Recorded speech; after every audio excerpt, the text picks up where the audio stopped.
Our programs offer many languages. Please visit suprememastertv.com/schedule. When you think you're going to die, you really focus your life on what's important. And at that time, I realized the only real refuge was the Lama, the teacher. Awakening Our Compassion, books by the Venerable Jetsunma Tenzin Palmo, Vegetarian, Part 1 of 2. Continue watching to find out more. Yeah, continue with your war, so people can see through you that there is not one iota of goodness in your heart. All is evil and corruption inside you.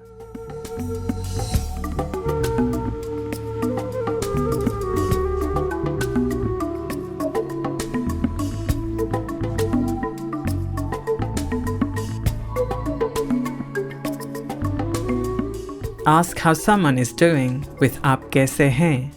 That's how are you in Hindi, one of the official languages of the Andaman and Nicobar Islands.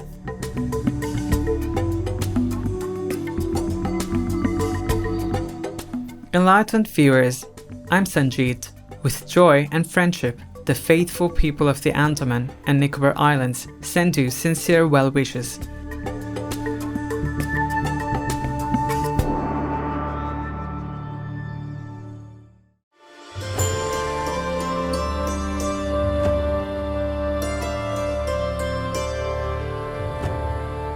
Welcome to Awakening Our Compassion, books by the Venerable Jetsunma Tenzin Palmo, Vegetarian, Part 1 of 2. Jetsunma Tenzin Palmo is a Buddhist nun of the Drikpa lineage, a branch of the Kagyu school of Tibetan Buddhism. After spending 12 years in retreat, meditating in a remote Himalayan cave, she founded the Dongyu Gatsal Ling Nunnery in Himachal Pradesh, India. Her spiritual research has been published in several books, and she is one of a select number of Western women who have been fully ordained and trained in the East.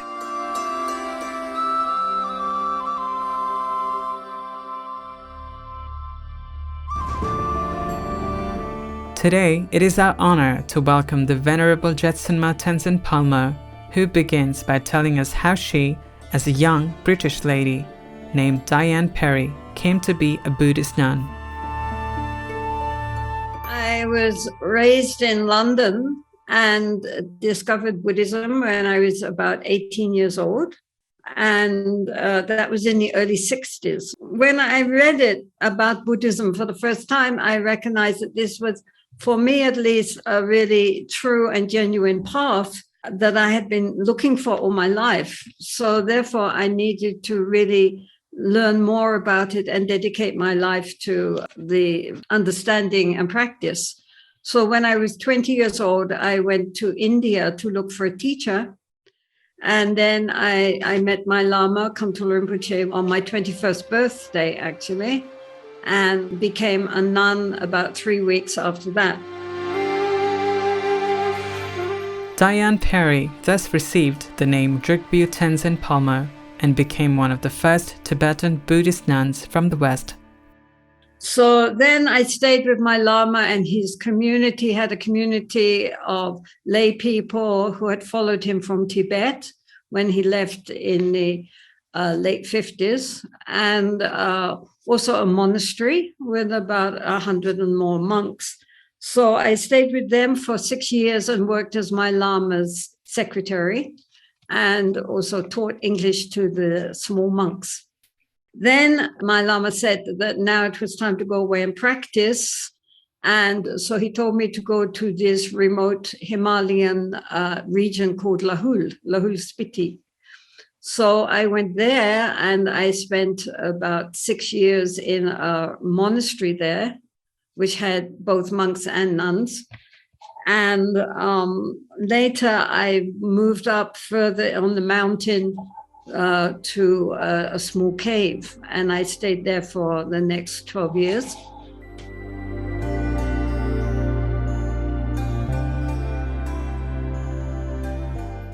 Lahul is a very high area. It's about 13,000 feet. So much of the year it is under snow, and it snows normally from about November to May.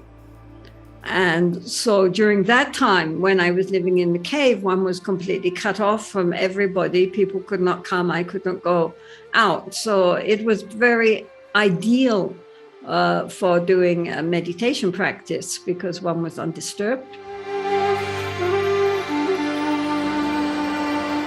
When there was a blizzard for about 1 week. And so therefore the whole cave got covered in snow. I mean, way up. So everything inside was black.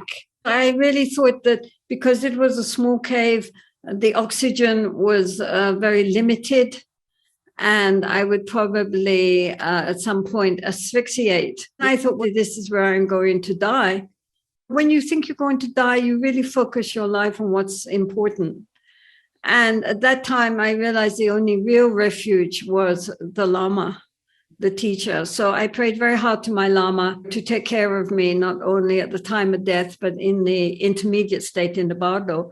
And I had lots and lots of devotion. I was very good. And what I got in reply was my Lama's voice inside me saying, rather exasperated, dig out. Fortunately, my door opened inward. I got a saucepan lid and started to dig out. So you had to dig diagonally up. And so it took hours, but eventually I got up and then I looked out and then it was still snowing out there. So then I crawled back into the tunnel again and waited another 2 or 3 days and then dug out again. But I realized at that point that, in fact, I was not going to suffocate in the cave, that there would be air. But I was happy that at least in the face of death, I was not panicking. In fact, I felt perfectly at ease with the thought, and just that my devotion to the Buddha, Dharma, Sangha and the Lama increased.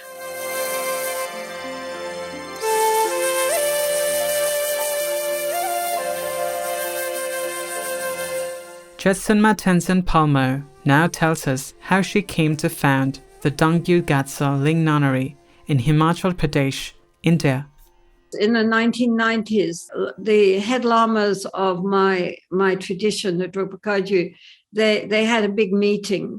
They said to me, look, we don't have anything for the women, so will you please start a nunnery?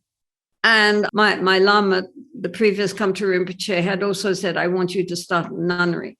At that time, I hadn't done anything about it. But this time, I thought, this is true. We have nothing for the women. But I didn't really know how to get going. Then she was approached by author Vicky Mackenzie, inspired by a statement made by Jetsunma Tenzin Palmo, published in a Buddhist magazine, stating that she would attain enlightenment in the female form, no matter how many lifetimes it takes. Vicky Mackenzie wished to write the Venerable nun's biography. Thus, Cave in the Snow, Tenzin Palmo's Quest for Enlightenment, was published in 1998, and subsequently, Jetsunma Tenzin Palmo began to receive requests to teach internationally. Slowly, she raised the funds needed for the nunnery.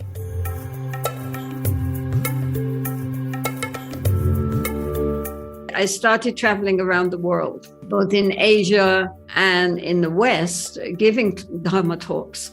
Unlike traditionally, when most of the audience for Dharma talks would be monks, nowadays, most of the audience are lay people and mostly women.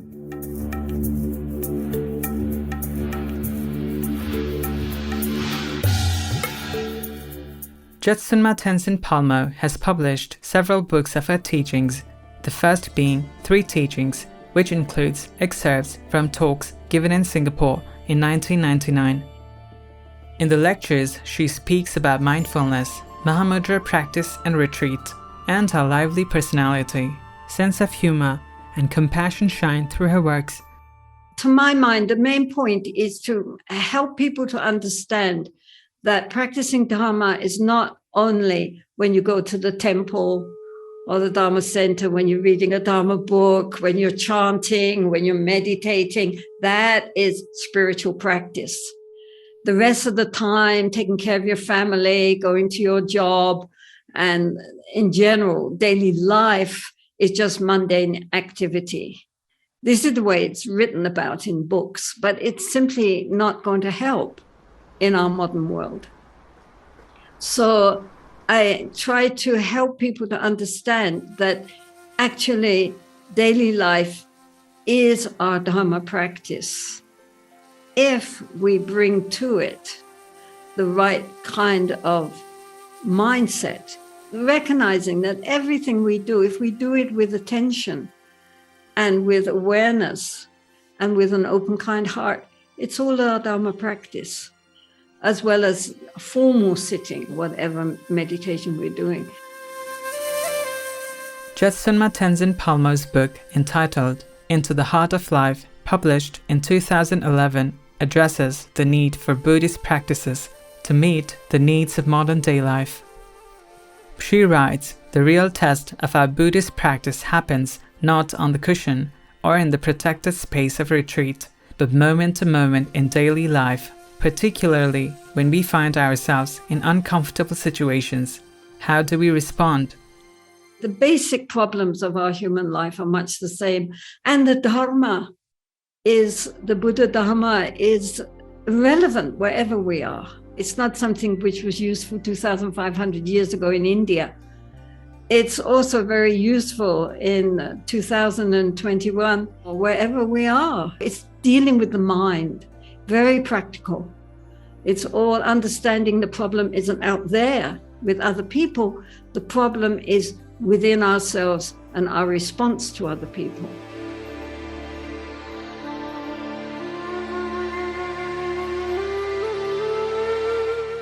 We are grateful to have the Venerable Jetsunma Tenzin Palmo with us and look forward to learning more about her books and spiritual journey. For more information on the Venerable Jetsunma Tenzin Palmo, vegetarian, and her publications, please visit tenzinpalmo.com. No to vegan. If you are in a hospital with the pandemic, you have only yourself to blame. Noble viewers, thank you for your gracious presence today. Join us again on Friday, October 14th, for part 2 of Awakening Our Compassion, books by the Venerable Jetsunma Tenzin Palmo, vegetarian. Coming up next is Working Towards Eden on Earth, meat and dairy farmers going vegan, here on Supreme Master Television. May all beings on Earth soon coexist harmoniously. Our programs offer many languages. Please visit suprememastertv.com/schedule and suprememastertv.com/UL. Nos programmes offrent plusieurs langues. Veuillez visiter suprememastertv.com/schedule et suprememastertv.com/UL. Nuestros programas ofrecen varios idiomas. Visiten suprememastertv.com/schedule y suprememastertv.com/UL. Nasze programy oferują wiele języków. Prosimy zobaczyć suprememastertv.com/schedule oraz suprememastertv.com/UL.